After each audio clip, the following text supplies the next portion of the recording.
अगर वाकई भगवान हर जगह है तो इस दुनिया में इतनी बुराई क्यों है और लोग इतने बुरे कर्म कैसे कर पाते हैं? यही सवाल है ना आपका। तो आइए इसको समझते हैं, लेकिन उसके पहले हमें यह समझना होगा कि भगवान है कौन। तो अगर हम वेदों से या गुरबानी से इस बात को पूछे तो एक सरप्राइजिंग सा जवाब मिलेगा कि भगवान ना कभी किसी से प्रसन्न होता है और ना ही किसी से नाराज होता है। भगवान इमोशंस में बंधी हुई कोई एंटिटी नहीं है। निर्भव निर्वैर मतलब वो ना किसी से कोई दुश्मनी रखता है, ना ही उसका किसी से मोह है या अटैचमेंट है। अब अगर ऐसा है तो सवाल उठेगा कि इस दुनिया में लोगों के साथ इतनी अच्छी चीजें और बुरी चीजें कौन करवाता है।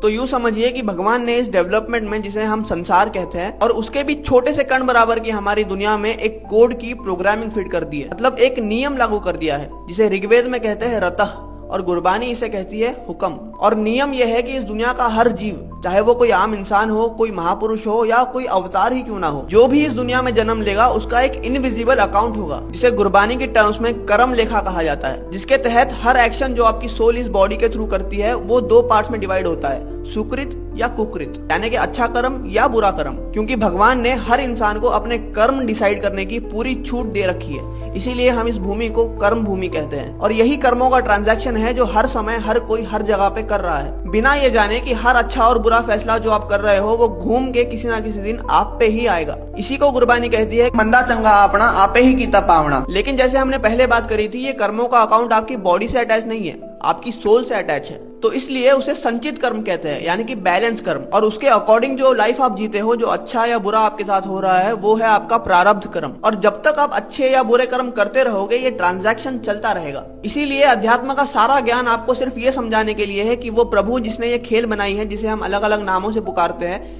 अगर हम अपने सारे कर्म उसको समर्पित करके करने लग जाए तब जाके वो निष्काम कर्म कहलाएगा। जिसका मतलब है कि वो आपके अकाउंट में ऐड नहीं होगा और आप अपनी सुख और दुख की साइकिल से मुक्त हो जाएंगे। क्योंकि दुख जितना बुरा है, सुख भी उतनी ही बड़ी बॉन्डेज मानी गई है। लेकिन निष्काम कर्म करने के लिए आपको सुचेत होना पड़ेगा, कॉन्शियस होना पड़ेगा। और कॉन्शियस होने के लिए आपको भक्ति का, साधना का सहारा लेना पड़ेगा। लेकिन क्योंकि हमसे निष्काम भक्ति ही नहीं होती, हम समर्पण भी नहीं कर पाते और अपनी सुख और दुख की साइकिल में अटके रह जाते हैं। इसी को भगवान की माया कहा जाता है।